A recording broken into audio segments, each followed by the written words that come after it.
Welcome to Roots and Ruminants, your podcast for creative and innovative use of farm, pasture, and rangeland. We're going back to the basics of raising and grazing livestock, growing your own forage, and practical land use. All right, welcome back. We are at it again with Roots and Ruminants. Jared and I are sitting down and probably have the most popular guest we've had. Don't want to build you up too much, Zach, but I think it's the truth. We got Zack Smith, and we've got the stock cropper with us today from Buffalo Center, Iowa. And before I let you really introduce yourself, Zach, I'm going to read the first paragraph off of your website homepage because I think it's probably an awesome summarization of what you're doing, and it's probably going to set the stage pretty cool. So here's what it says. It says, stock cropping is a dynamic farming system that combines livestock and crop production so that multiple species of plants and livestock can coexist in the field at the same time. This allows us to harness the natural cycle of plant-animal ecosystem to grow healthier animals, healthier soils, and a lower carbon footprints. That's good stuff. I think this fits really well with everything that we talk about with this podcast. So, Zach, introduce our listeners to the stock cropper and who you are, where you're at, and what's going on with you. Sure. So, thanks for having me on. So I'm Zack Smith. I'm a fifth-generation farmer from just east of Buffalo Center, Iowa. My backstory is kind of like a lot of people's in the egg business. I graduated of Iowa State University. Grew up on a corn soybean operation just outside of Buffalo Center, and for the last 18 or 19 years, I spent my space in egg retail in various forms. So I met Justin when I was working at a place called Osmus Farm Supply. I was there for 11 years and was a crop protection and certified crop advisor, sales agronomist for that operation, and sold a lot of herbicides and fungicides and insecticides all over kind of Iowa, Minnesota, the Dakotas, that thing. I did that for a while. And then wanted to go off on my own and secured a Pioneer seed dealership and then built on with that with other various agronomy offerings, chemical, fertility recommendations, cover crops, soil sampling, all that stuff. And did that, and that was a really, really successful business. And then when 2020 came and corn prices, bean prices were in the toilet, I was still farming on the side of the other businesses, but I was really questioning why I would continue farming when the future looked really bleak. We were still kind of in the throes of the trade war and the consequences of that. And I just didn't know if it was worth the time. And so me and a couple other buddies were trying to come up with an alternative way to rise our revenue ship on the farm. We were focused around this concept of strip intercropping and trying to introduce relay cropping into strip intercropping. So corn and then say like do a barley, soybean relay in between to get the revenue high up, or to try to match the revenue that you get with corn bump with that production style, to be able to match the revenue in between. And then that's where this idea came from of, well, what if instead of growing plants in between corn and strip intercropping, what if we put livestock? And it was an idea that was, I always tell people it was fused out of drinking whiskey on a Friday night. One of my buddies, Lance Peterson, had the idea about putting a pen of sheep in between the corn. And I thought at first it was kind of a stupid idea, like who would ever do that? And then we started talking with another friend, Sheldon Stevemer, the next morning, and we're like, well, what if it was everything that is missing, in our opinion, of the system, where we have a whole cacophony of livestock, or a cornucopia of livestock, I should say, where you have multiple species and they're in this intelligent device that kind of parades them through the field. And so you get the benefits of all, the ruminant and then the monogastrics trailing behind, and then you grow super high production corn in this strip intercrop system. And so that was how it was birthed. And we produced our first mobile grazing barn unit that we call a cluster cluck. The cluster cluck 5000 was the first one, and we launched that in June of 2020, and put it up on Twitter and YouTube. And I guess if you're calling me infamous, that's how we got to that state of sharing it on social media. And but yeah, so we've been doing it for 4 years now, and built a lot of different cluster clucks and learned a lot and met a lot of cool people, and am just kind of excited because the whole premise of why we were kind of tired of seeing, the path that ag is on is a path, we talk about the funnel all the time. And if people have heard me talk, the funnel of consolidation, where we're getting fewer and fewer producers out here, that's really going to ramp up when the baby boomers, fully retire, the next probably down cycle that happens with commodity prices. And there's just going to be a lot fewer people out here. And we see what happens in our, in the communities. Schools get smaller, they go away, fewer businesses, and our soils are continuing to degrade. I mean, we've lost, a third of our topsoil, half of our organic matter in the last 120 years. And like, we wanted just to try to create something that could be maybe the yin to the yang of the current system, where we maybe have a system that would require more people to be involved in ag and have less deleterious impacts on the land and water. And that's really what we think we've come up with stock cropping. It's incredible. So I was excited when Justin told me you're going to be in the podcast, and I told my wife, Katie, I said, you got to watch this YouTube video. And I said, we got to look at one of these nanos, look what they can do and everything. And she's like, where can I get one? Like, I want one right now, like immediately. I was like, I think there's a waiting list. Pretty sure there's a waiting list, but if there's not, I'll order one on the podcast. So this is officially Jared and Katie and I putting in an order for a nano at your earliest availability. Absolutely. So I will lock that in. Yeah, no, the waiting list is still there. We're still, I'll just say it up front, we're still finishing prototype development on a couple of the different models, but we're getting closer. It takes a lot of money and time to do this, and I'm still farming full time, and so juggling it still as a one-man show is a lot, but we're getting closer. So. But yeah, I think once people, once you're at full production, people are gonna, once you get these spread out through the countryside, it's gonna take off like wildfire. I mean, just the hobbyist standpoint, right? Like, we're just to have it around. Like, we've got a dozen laying hens, 20 laying hens now, but they're just stationary. They're sitting out the chicken coop. I told Katie, like, this would be absolutely perfect for our bottle lambs for our ewe operation. Like, put our bottle lambs in a very healthy environment where they're not going to get stagnant. They're already a little health compromised because they're not on mother's milk anyway. This keeps it really fresh and clean underneath, and then the girls can haul a little water out with the Ranger and feed bottle lambs, and so it worked perfect for us. So Zach, can you paint that picture of the actual cluster cluck and then talk through the evolution of them and just the opportunities with it? Yeah, so the first cluster cluck that we made was made to go into strip intercropping. And I should explain that if you don't know what I'm talking about to the listeners. Strip intercropping is the practice of planting alternating strips of, like, say, corn and soybean typically is what is done in the Midwest. And the reason you do that is you get the edge effect on the corn, which can boost corn yield, and the beans take a little bit of a hit. But the idea is that it raises all ships with the increased corn yield.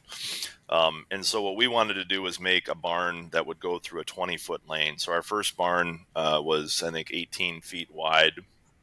And it, when I say it's a barn, there's kind of a central barn that has a covered roof and a structure. The roof actually is inverted, an inverted V, like you see on the logo on my shirt here if you're watching the video. And it collects its own rainwater. So when it rains, we can fill our water tanks with an inch of rainfall water event. It's got the first barn was divided in the middle, so it had a 9-foot indoor pen on raised tenderfoot flooring for the hogs to be on one side and the sheep to be on the other side. In front of the barn, there was a grazing pen for the sheep to go out. So the sheep were the first thing to come in contact with the pasture as the barn would move itself, and then the hogs would trail behind, and they would have the ability to get out and be on the soil in a pen behind. And behind that, we had a hitch hooked to a 18-foot wide chicken tractor, so that we had, the first year we had sheep and goats in it. So we had 4 different species of livestock and moving through. And how we moved it was with a winch. The first year we just had a winch off of my strip till bar that we put a battery on and hooked to a tractor as a dead weight, and we just moved it several times a day that way. That was the first version of it. And then in 2021, we partnered with Dawn Equipment to help us automate and construct the first stock cropper Nano. And the Nano was a 2 species, so small ruminants, and then followed with poultry. But that's when all the technology came on. So solar panels on top, electric drive motors, battery storage, onboard computer control, GPS, pucks for auto steer, cell modem to communicate. And then we created the Cluster Cluck app to be able to control it. And we also created in 2021 the Max 9, which was a takeoff of the X9 combine from John Deere because it was our biggest one. It was a 30-foot version, 30-foot wide that had cattle out front and then hogs in the back because we had a lot of people said, well, could you do cattle with this? And so we did it. I spent a bunch of PPP money on building the thing. But it was so stinking heavy. I don't know if cattle are really that much of a fit. I mean, if you had some, smaller breeds, like Highland cattle or something, and you were a hobbyist, and it could maybe work there. But so we did a cattle hog barn, and then we came out. The next version was the Nano 2, which was a redesigned, much better version of the original Nano, much lighter, much more nimble.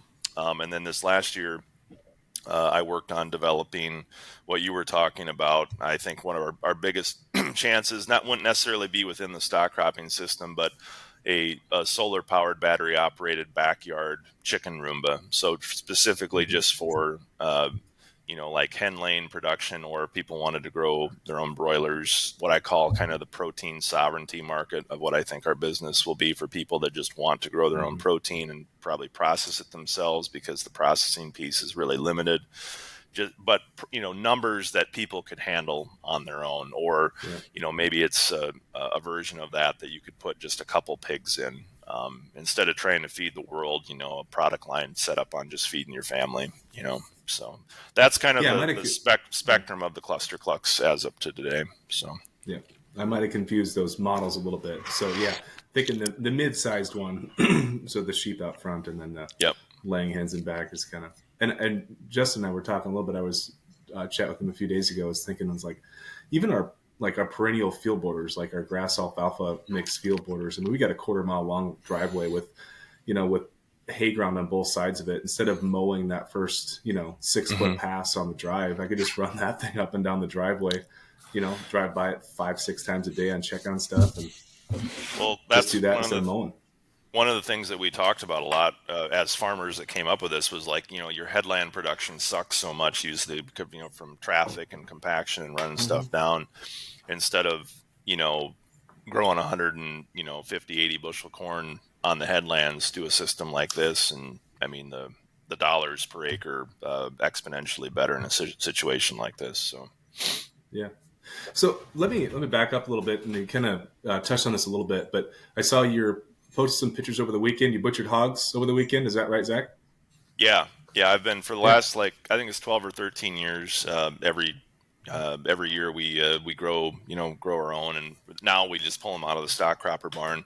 But we've been doing that, and it kind of goes to this protein sovereignty lane that I'm talking a lot about, where getting together, forming community, bringing people in. I had two brand new people that never butchered came in, and I taught them how to do it, and they took their meat home and filled their freezer for the winter. So I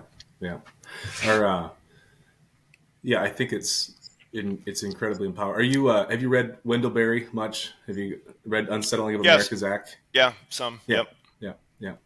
So I think there's that chapter. I think it's chapter 3 or 4 where he goes into the sovereignty of man. You know what I mean? And the needing to feel accomplishment from your own your own labors. And I think that there has been, despite its perceived success, there's a lot of modern agriculture that has kind of this empty type feeling within it, because you are the goal of I think the dream of being a farmer rancher was this independence, and you don't achieve that independence unless you're fully capable of providing for your most basic needs.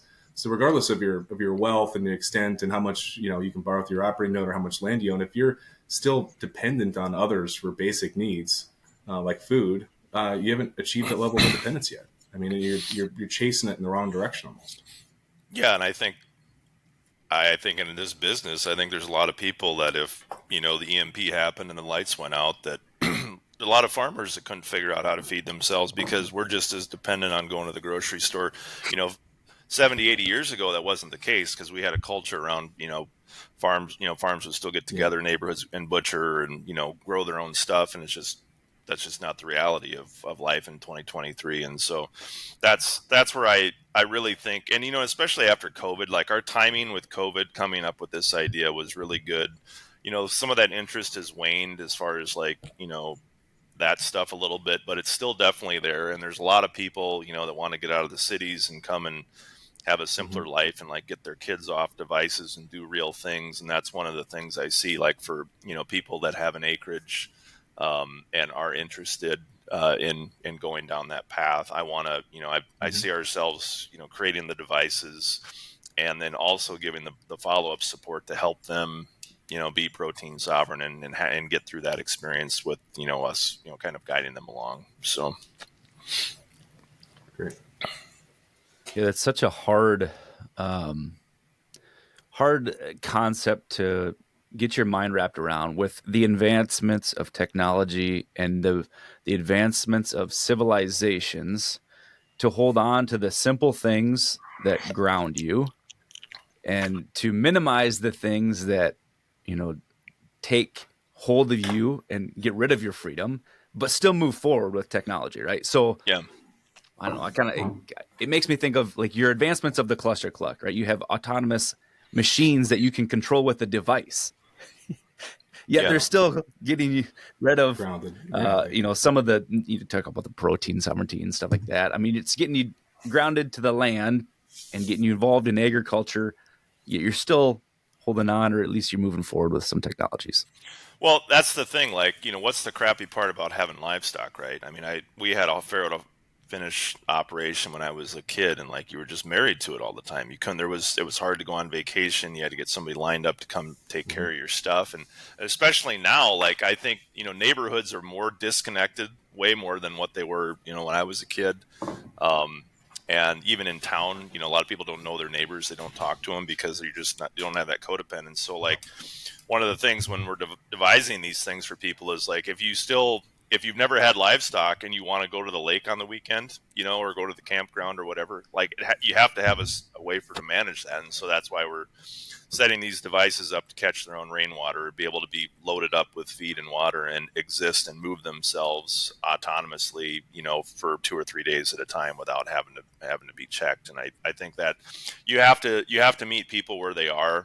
And that's really what we're thinking about when we're coming up with the design concepts for what we're building next. So. Perfect. Yeah, that's so tell me about about, go ahead, Justin. Go ahead, Jared. I was going to redirect back into, tell me about Buffalo Center and tell me about, you talked about rural revitalization, and how we go about that, or even playing some defense would be a good start. So we don't have a continual loss of people off the land. Tell me about Buffalo Center. Tell me about your small town, where you live now, what it looks like now versus what it looked like 20, 30 years ago when you were growing up, and what you see the future to be like. Yeah, no, I love my little town that I'm from and proud to be from it. And it's done remarkably well as far as holding on.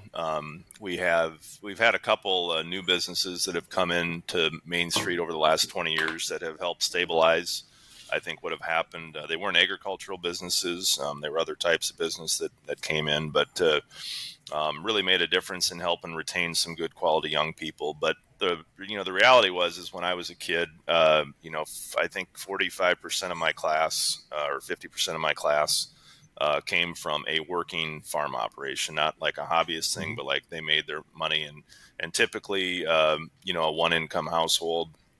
And, and so that was a class of, 63 at that time. And so, roughly half of us came off the farm. And, that was just a different thing. The culture and the values, they were all independent, business people as farmers at that time. The livestock thing hadn't been gone to the, paying things off the acre, the pig space or, the poultry space or whatever. And so, there was independence, and there was, a lot of family businesses, kids involved with operations, and it was just a good culture to raise people. I feel like I tell people all the time, I feel really lucky to grow up when I did and where I did, because it's not the same Mm-hmm. anymore. If I look at, I went in and talked to the FFA class at my kids' high school last spring, and like I went into the ag classroom, and how many do any of you live on an active farm? Nobody in the class of 20 kids come from an active farm. They're there because they're maybe In interested FFA, yeah. in FFA and the things that come along with that. Mm-hmm. But you see, I think, the difference of, the quality of culture and the buy-in into the community when you're not interlinked, you're not interdependent like that farm network was. It's still, there's still some of that there, but it is not the same. A lot of people like to espouse that, it's still the same as what it used to be, to hang on to that, but it really isn't, in my opinion. And it's because, we've gone to, now we don't farm in just a township. We farm in 3 counties, and we're spread out. And even myself, I don't really associate. I operate amongst 3 communities now because of Mm-hmm. where my business is, and my farm is spread out where my kids go to school. Um, and so a lot of things have changed. It's still a good place to live, but it's definitely different. And I don't know if it's it's not sustainable long term, I think, to stay on this path where uh, you know to continually lose fewer and fewer people and have worse and worse options as far as keeping schools open, food deserts, the impacts of Knowledge, yeah. that on rural communities. A lot of it. And so that's where uh, this idea of trying to come. I mean, when we came up with the stock cropping system, the idea was have a system that was economically vibrant enough so that you could farm a couple hundred acres and do this and make a good living, rather than having to try to Mm-hmm. farm 10,000 acres to make a living. So, I mean, I could go off on tangents all morning about this stuff, but I really feel strongly like getting back to basics is going to be Yeah. really, really important. Well, I think so. Truly, like our, I'd say grandparents, especially great grandparents, wore themselves out in the farm. Like just Mhm. wore out joints, limbs, everything. Worked themselves too hard in an unhealthy manner to try and exist. And so there's a real reason why we tried to do labor saving technologies in agriculture. But now we've gone so far that our biggest challenge, health challenges, are obesity, because we've removed so much labor that now we have to like wake up in the morning and plug in a treadmill and buy electricity to move our fat asses in the morning, because we don't have any labor to do on the farm because everything's done by diesel fuel. Yeah. It's like, Yeah. probably should That's, balance that out a little bit. Like an hour of chores in the morning would probably be good for us. Pail chores, square bills, that kind of stuff would be a healthy balance to the rest of our day of tractor driving. yeah. Yeah. 100%. And that's where, that's like, we have to chore every morning, and we're paling stuff because we don't have a feed Right. system that can, like if you had a scaled system of stock cropping, take care of 30 barns. And so it is good to be physically active and moving more so than what we do, in the business. And that's, I Yeah. mean, my dad was always in good shape, had being a livestock guy. But to Mm-hmm. your point though, he's got a lot of shot joints, at the age of 72. And so, yeah, I think there's a healthy medium where we can at least be aware of the need to move, but move smartly and intelligently, so we Yeah. don't end up like my dad at Yeah, I 72 think it's a with, balance. yeah, correct. Right. Yeah, it's a healthy balance, and it doesn't have to be.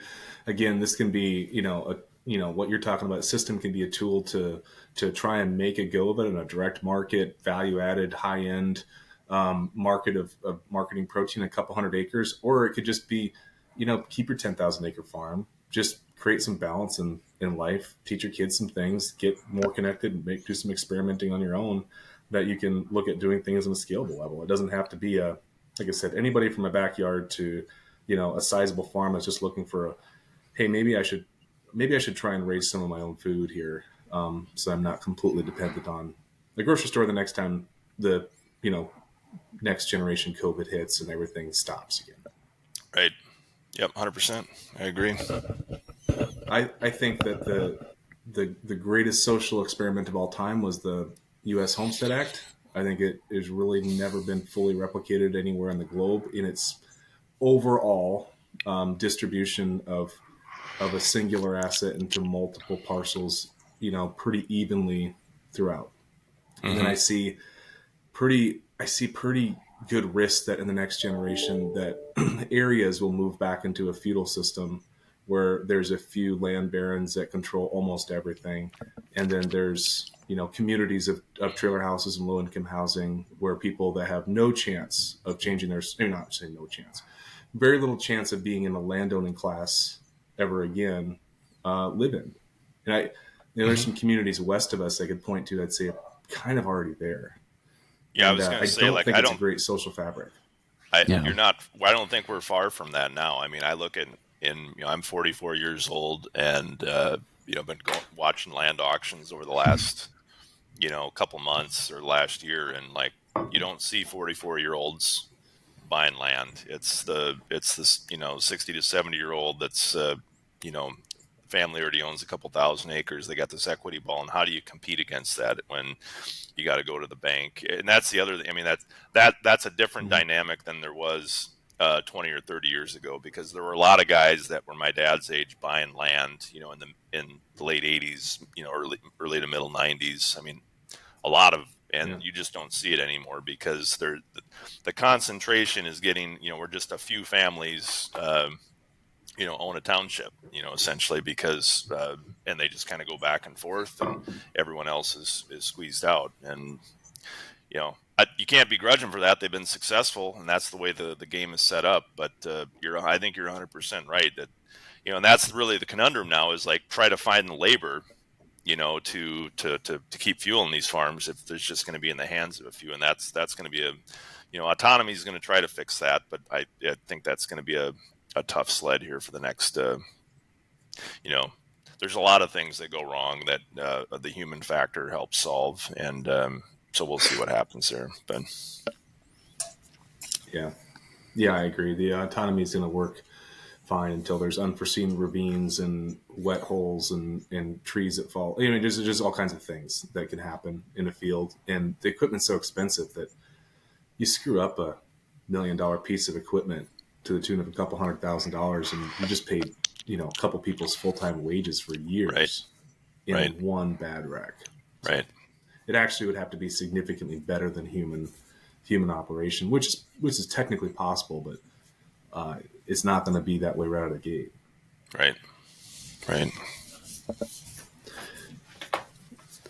I keep going back to this thought of, if it wasn't for the temptation of entertainment and the world being a worldly bigger world, we would this whole concept of growing food for you and your community and being engaged in your community would be so much easier, right? But because we know what's out there and we always strive for something bigger and further away, and like, I mean, you take that thought and you break it down to like your kids' activities.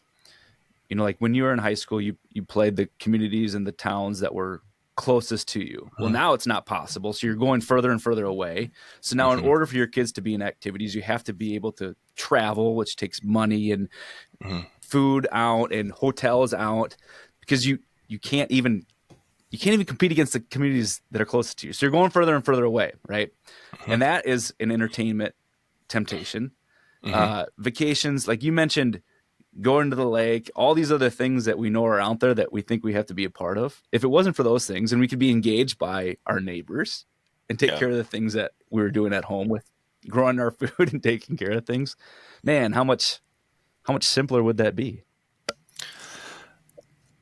Yeah, I think so. But I remember being a kid and I think I don't know, envy's a powerful thing. And I remember, there would maybe be one family that had a lake house when I was a kid growing up that people were, jealous of and wanting to go and do that. And now it seems like, yeah, I mean, there's a lot of people that, have places on lakes or, campgrounds or things like that pull people away to go have that sense of community. And I think, you can make community wherever you want to. And I think we've gotten away that there's somehow that, we need to drive 6 hours to have stuff meaningful. And it's meaningful to have good relationships with people that are close to you, because when it hits the fan, that's really what you need. And I don't know. I don't know how to I think people had the perception that it was going to be better, but I don't see how it's better or more efficient. We waste a lot of time and money on that stuff when there are opportunities, right next door, or closer, to actually have real connections with people too. So Yeah. Same thing when we do our butchering, our pig butchering. We usually do a few lambs and stuff too. But it's like the whole family comes together, and we usually kind of make it like we'll do Christmas in the morning. And this year, the way our hog turns are going, it's probably going to be more like Valentine's Day or something like that. That we're going to spend all butchering together, and the kids all help, and there'll be 15 cousins and all my siblings and their in-laws and everything else. So it's a great time. It's a great time, and it used to be like those things happened all the time. You're putting up apples for cider. You're canning green beans. You're putting up sweet corn. Like you're butchering chickens, in the summer at the end. There was all these moments where we all collectively gathered as a family and neighbors to like put up food together because you needed help and you shared in it. And now we just do all this stuff in like cold isolation, right? Yep. And we buy it from a sterile, grocery store with a perception of increased quality. And it just really, it sucks that that's not a prevalent thing anymore. It's kind of, like I said, we do some of it, or you're doing some of it, but I can really see that there's a lot of neighborhoods that are relying on memories of community of 20, 30, 40 years ago. When you talk to older folks, they'll talk about that. I was like, well, where are those memories from last year, right? What parallel can you give me to what you did last year that resembles some of your fond memories of community from 30 years ago? And it sucks when they really don't have much of an answer. yeah, you're 100% right on it. And I think society has convinced itself that that entertainment and this instant gratification stuff is more important because it's more accessible. You can pick up a phone, you can you can have that stuff so readily. And this stuff that you're talking about, like your family deal, like it's work, it's an investment. I mean, I just got done butchering, and I mean, it took me 3.5 days from the time I started with setup to clean up and then getting finishing up some of the processing. I had to make my brines and my cures yesterday, and it takes a lot of time, and it's not something I can just click on my phone and check Facebook and be entertained and then go on to the next thing. But Right. I mean, it's meaningful. It's a hell of a lot more meaningful than liking somebody's thing on Facebook to interact with them versus inviting somebody to come, teach them a skill, talk about life, have conversations like this while you're doing stuff instead of, communicating over a phone. Right. I think that's another piece of this that, you learn how to communicate when you're with people for a couple days at a time and work and learning how to work together and, do this type of stuff. And, it's kind of a lost, people reminisce and they kind of pretend like it still exists, but you just don't, it doesn't happen. People used to bale hay together all the time. And, that's gone. That was gone when I was in high school. I was one of the last ones that square baled around here. And, just a lot of these institutions that brought people together have kind of withered away for the sake of progress. So if you and kind of us by default are a little bit younger, but we're the last generation that grew up. Because when I tell people I grew up, we milked 100 Holstein cows. We had a small beef cattle operation, small sheep flock, ferret out 40 sows on dirt. Had this diverse rotation of crops that we kind of still maintain today. People think that that's literally like a hobby old McDonald's farm. Like we were doing it for the fun of it. I was like, oh, it was like all hands on deck. Like, let's try and pay the bills this month type grinded out work. It was not, none of it was done for fun. I guarantee you that. Just the nature of the 80s anyway. But yeah, no one's growing up like that really anymore in that kind of a diverse situation, building those skill sets out, which is fine. Cause it wasn't an envious existence. It was really tough and really hard. It wasn't because of the diversification. It was because of the dynamics. Maybe the diversification allowed us to gut it out when so many didn't, I'm not sure. But I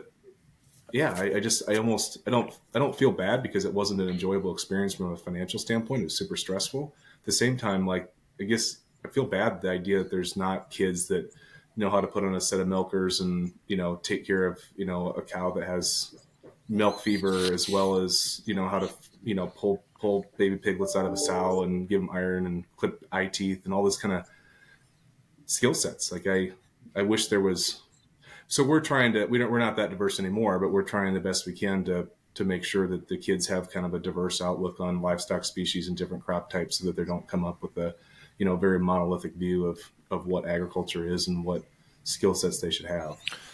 Well, I think to that point, I think one of the things that we've lost is just accountability, in kids, and having, like, that was the great thing about the farm, is that, I remember when I was a kid, many times, I would screw up, or I would, my brother and I forgot to fill the feeders, and my dad would come down and he'd get out of the field at 10:30 at night and come home and see they're not full. He'd pull us out of bed, and we were 10 years old, and we went out at midnight and we filled those damn feeders.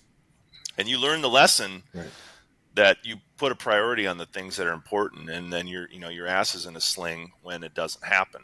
And that's, one thing with my kids, I've been really, I was the worst dad in the school, because I actually had standards and accountability. And that's, if you don't have instruments, to really reinforce that, like you do on the farm, and I mean, you look at the responsibilities kids had, I think back to like my grandparents' generation, like they were doing a lot of stuff at a really young age and really depended on, so that the family could survive. And there's just no sense of that. And I think that's one of the issues. If you don't, if you don't learn that accountability early, I mean, that's what I see now. You just see a lot of kids running around. They have no sense of direction or purpose, or they just think things fall from the sky, and they're not earned. And that's one of the things that I see, like within the rural community, that's a lot different, because just of the way our ag systems are set up, where kids really aren't needed as much anymore, and like,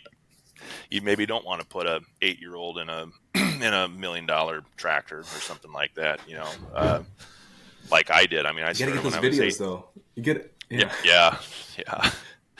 I guess they've got Farm Sim now, so they can learn accountability there.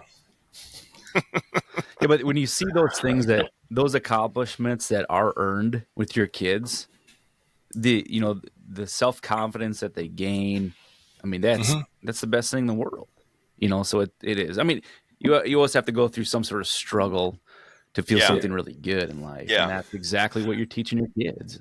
Well, and that's the thing that society's gotten. I mean, we think that everything needs to be comfortable.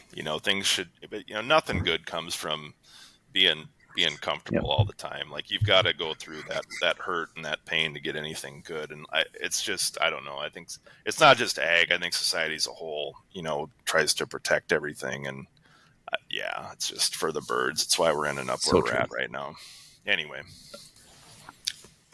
I want to go back to, like, what are you seeing for, like, if you're starting with a cluster cluck, how do you recommend somebody to start off with which class of livestock? Like, do I buy a 60-pound feeder pig knowing that I'm going to gain 3 pounds per day? I'm going to have 8 chickens. Like, what are those parameters that you give for people for advice of what livestock to use?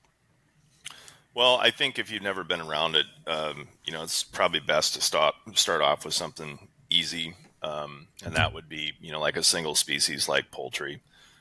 Poultry are really, really easy to handle.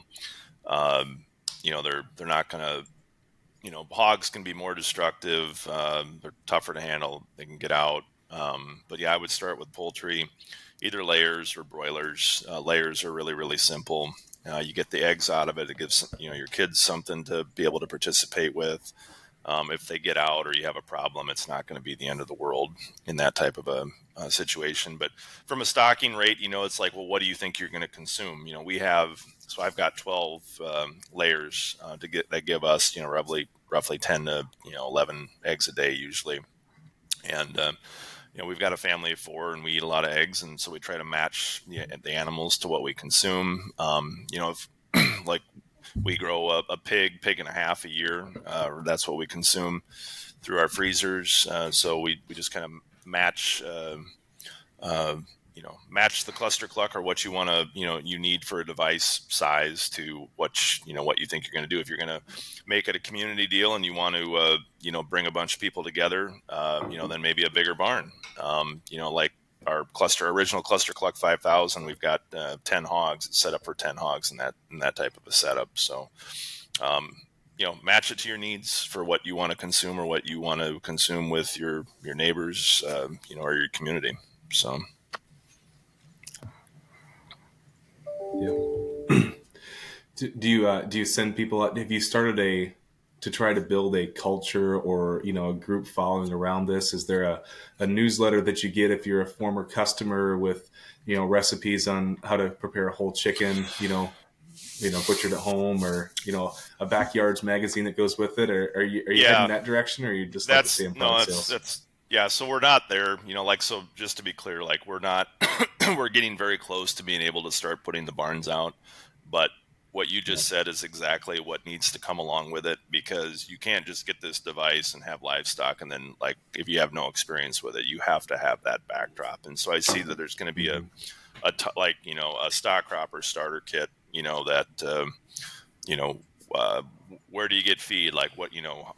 When the animals are this size, what do they need? A lot of these people are going to be doing this for the first time. And so there's going to have to be a whole educational suite that comes along, and support type products to make it easy for folks that don't know how to access this stuff. So they have a really, really good experience. So YouTube, newsletters, all of that stuff, maybe we have, sessions in the summer where people come in and, learn how to do. One of the ideas I've had for a long time is to actually have a butcher academy where you come in for a weekend and, learn how to do this with trained butchers, to kind of get you started if you want to do, a lamb or a hog, which is, more intensive than just doing a chicken or something like that. So.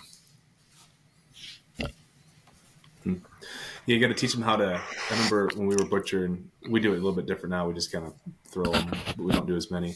When we were doing hundreds of broilers each year, we'd have the 2x6 with the empty milk cartons with the bottom cut off, nailed on there in between two trees.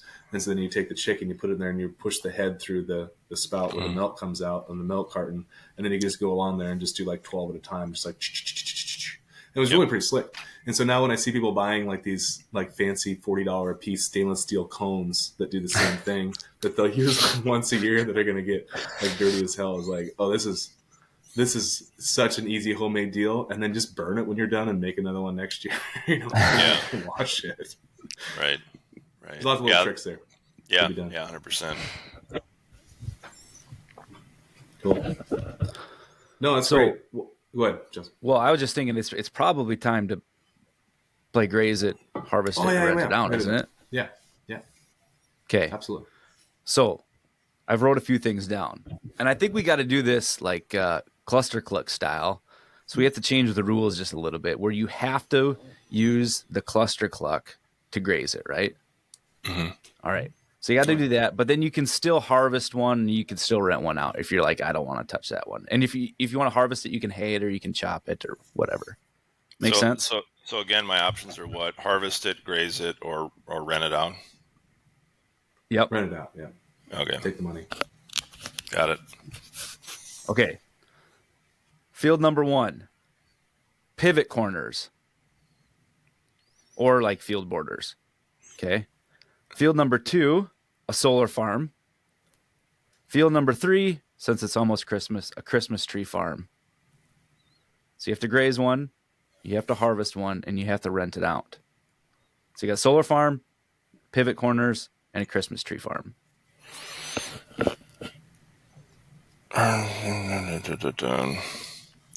So the solar farm, I would graze it. That's one of the ideas, is to put a cluster clucks through solar arrays so you can get livestock out of them. I think that offers. That's where my mind was going with that. I'm glad you brought that up. That's so. Can you expand on that? What are your thoughts moving forward? Yeah, I mean, so solar, wind, it all has a lot. We have a huge power line. I'm looking at half mile north of my house. That there's a lot of development that is happening. It's a major line that goes to Chicago. And, there's a lot of apprehension about taking land out of production for solar, which I understand all viewpoints. But one of the things I think that people failed is like you can still have agriculture within a solar farm. No, you can't take a DB 120 and go across in between your solar panels with that. It would run them all over. But there are other things that you can do to still be a farmer and get, the $1,500 an acre payment from the solar easement, and then have means in the contract where you can put something like a cluster cluck or graze sheep or something like that underneath to actually be farming, within the confines of a solar array, and basically stack, more enterprises. And that's one of the kind of things we didn't get into, but the thing that really makes the stock cropping system powerful is the ability to stack enterprises to get the revenue up to a spot where you don't have to farm the entire countryside. So anyway, I would graze the solar farm, and with the dryland corners, I would harvest the Christmas trees and screw the dryland corners. That's what I would say. Yeah. You could rent it out. You could put it in CRP, but it reminds me of a story of a guy from Western Nebraska I was talking to a year ago that told me the last time he put pivot corners in CRP, by the time of his 10-year contract was done, his taxes were higher than the CRP payment per acre basis in Nebraska. I don't have any. Paying like $78 an acre in taxes. I don't have any knowledge really of pivot production other than flying over it or driving by it in Nebraska. Because we just, normally we get enough rainfall here, so we have a little bit of pivots, but I really don't understand that stuff that well, or how folks even farm it. Well, Jared brought up the the notion of having the the end rows field borders being utilized with the cluster cluck. Have you done that at all with the pivot corners, or is there any value there? Or field? You're talking about field borders a little bit, yeah. Well, I think if you have rainfall, that's the problem with the pivot corners is, this year they all burnt up, so like, but in like if you look at farms that are along tree lines where you've got a lot of, wildlife pressure, and the corn crop is destroyed, or the bean crop, if you had a diverse mix of covers, that were solid, that, the deer weren't going to take all of it. Yeah, that'd be a great opportunity to run a cluster cluck, along there to incorporate livestock. And maybe you don't do the whole field. Maybe it's just those, what are normal low profitability zones, with commodity farming. It's a nice way to do it. But, again, you've got to, it is work. It's different. It's not as simple as just planting a whole field to one thing. And, you've got to be there to do it. So, there's proximity to those places, as far as making it easy for chorn and, the logistics you have to set up. So, like this stuff is not simple. It is somewhat complex. We're trying to make these systems, to take away as many of the pain points of doing this. But I do think, there's a lot of people that are interested, and they kind of see the vision of what we're doing. We're still a long ways from having this thing hum, but we've definitely touched on a nerve with. There's just a lot of different venues that we haven't maybe thought about normally within the ag spaces that these machines could be operated to create a lot of value. So I think it comes back, like you mentioned, things can get to, like, we've got to stay challenged and stay challenging ourselves. And a generation ago, we were losing young people out of rural America because of lack of economic opportunity, especially off of farms. I think now we run the risk of losing people and the brightest folks off of farms because it's not interesting enough. It's not engaging enough. It is, a row crop only operation is not full-time mentally challenging enough for someone who really wants to get into it, unless they're at enormous scale where they're constantly thinking about machinery upgrades and this and that, Otherwise, it's not interesting enough. The brightest minds will gravitate towards things that challenge them more than just picking whether they should plant extend beans or, enlist beans next year. Right? Yeah. So if we want to keep our people engaged, Go ahead, finish. No, go ahead. Go ahead. Yeah, no, I have that feeling all the time. I'm incredibly. I mean, a lot of the reasons I do the stuff I do is just I just get bored with the monotony of what row crop agriculture has become, and nothing changes. And the things that people think are like big incremental decisions really are really insignificant in the grand scheme of things. And the extend enlist comment is like a perfect example of that. That people, well, whatever, but. Yeah, and you're right. There's been a constant brain drain, and that's been going on for a long time. And there's fewer and fewer people that have conversations, about stuff like this out there. But those are the one. The nice thing about being in this space now is like it's kind of a gravity well of bringing folks in, and so I get to talk to really really interesting people that are pushing the envelope and thinking outside the box, and it's just. It's a lot more life-giving for me, like to stay mentally engaged in these type of conversations all the time than talking about enlist versus extend type of stuff. 100%. It's just more fun being in the business in this space for me anyway. Well, we can offer young people, we can offer people of all ages the chances to engage in and try and understand the most complex thing they could possibly try to, which is the interaction of natural systems and agriculture at the same time, and really get into it. And we've oversimplified the recipe for commodity agriculture to the point where it's darn near boring for engaging minds. And so we've got to keep the right and best people interested. This is still, like I said, this is our chance to hold on to what's left of the legacy of the Homestead Act, one family farm at a time. And if we don't, if there's not opportunity economically, I understood that very well 30 years ago. That's a major deterrent. But another deterrent, like I said, that we can probably help solve is keeping it engaged and interesting and really vibrant. To say this is a great place to use your mind. This is a great place to grow and think infinitely about complex problems that you can solve. And so your system is a gateway to helping to understand that. It's like a starter kit. It's like it's like a telescope. It's like a miniature telescope for a kid trying to look at the stars that wants to be an astrologist someday and work at a major industrial facility that, takes pictures of, galaxies far away. You got to start somewhere, right? And this is understanding the system well enough to grow it and scale it into something really neat, because we have to stay challenged. So in the Odyssey, right? So Odysseus gets captured, right, by Calypso and is held on an island for 7 years. And so Calypso, this Greek goddess, she offers Odysseus. He's on his great journey in the Odyssey, right, that Homer's telling about, all over the Mediterranean, the known world at the time. And so Calypso, which is this enticing maiden, let's just say that because this is a PG podcast, enticing maiden promises him immortality, food, like feast-like food, entertainment, everything you can want in life. And all he has to do is stay with her. And after 7 years of absolute paradise, with everything taken care of for him, he runs away, right? Because it's not interesting anymore. It's not exciting. There's no challenge to it.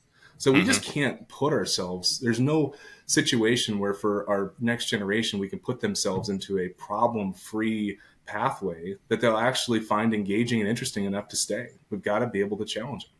Yeah, 100%. I didn't know where you were going with that example, but you brought it home. I liked it. I didn't either. I saw Justin's face. Well done. That's some idea. What path is this? Well, okay. Anyway, I get it. Perfect. Yeah, it's a good book, right? Yeah. Yeah. Okay. So, thanks for helping open people's eyes, Zach, and thanks for providing a system that challenges people and gets people talking about unconventional things and learning further into systems. It's fantastic. Really appreciate it. Thanks for joining us. Yeah. So you got your field day Justin. every year. You're having a field day, right, Zach? Yeah. I can expound upon that, I guess. And that'll be in the summer. Setup. Yeah. So, field day. How are you active on social media? Yeah. Okay. It's shameless plug time is what you're telling me. So, so we have a field day where you can come to, I guess we really didn't talk about that. I have a demonstration plot area on our family farm where we run the cluster clucks, and we didn't talk about gap corn, but I do all sorts of different experiments with gaps and light and forage mixes and all of these things, where if you're interested in these concepts that maybe are outside of the conventional lane, folks are welcome to come in. We usually do it the weekend.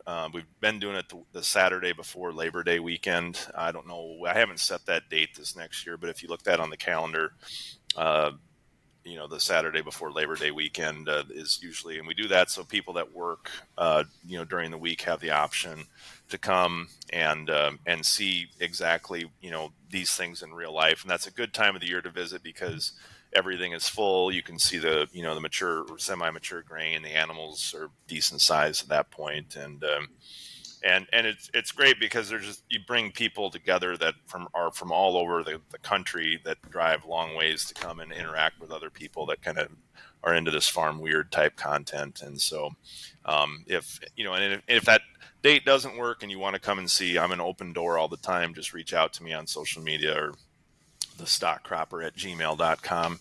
And I do tours all the time, personal tours throughout the summer. People are passing through. Nothing's off the record. Or nothing's off limits as far as what we can talk about or show. I like to make people think, and what we're doing may not be the answer long term, but if we can be something that inspires somebody else that's smarter than us to come up with something, I'll be tickled if that's the result from doing this stuff. So we got the field day, and then on the social channels, YouTube is where if you want to go back and really get a handle of what we've done over the last 4 years, we've documented that process on YouTube. So search the Stock Cropper. We've got our Facebook page. I'm on Twitter or X at Zebulus Prime. You can put that in the show notes. I post a lot of stuff on Twitter, and those would be the three biggest platforms. And then our website is thestockcropper@gmail or thestockcropper.com. I'm sorry, and we're going to be relaunching that here probably before spring. And so we'll actually we're going to be setting up a specific, pre-order or waiting list for barns, for the initial cluster cluck versions that we'll be coming out with. But the initial versions, I will say, will be more gauged toward smaller scale stuff. It's much easier to design and manufacture to get the business off the ground that way. And then the plan will be we will build back into these larger like field scale versions that we started off with. So that's kind of what we have coming up. And last but not least, one of the cool things that we've had happen to us over the last couple of years is we got filmed by Hollywood in the sequel to the movie Food Inc. 2, and that is going to be debuted in theaters and streaming, I think, this April. And so that was a really neat thing that we somehow stumbled into, and went out and saw the premiere of that at the Telluride Film Festival on last Labor Day weekend, and really happy with how that movie turned out.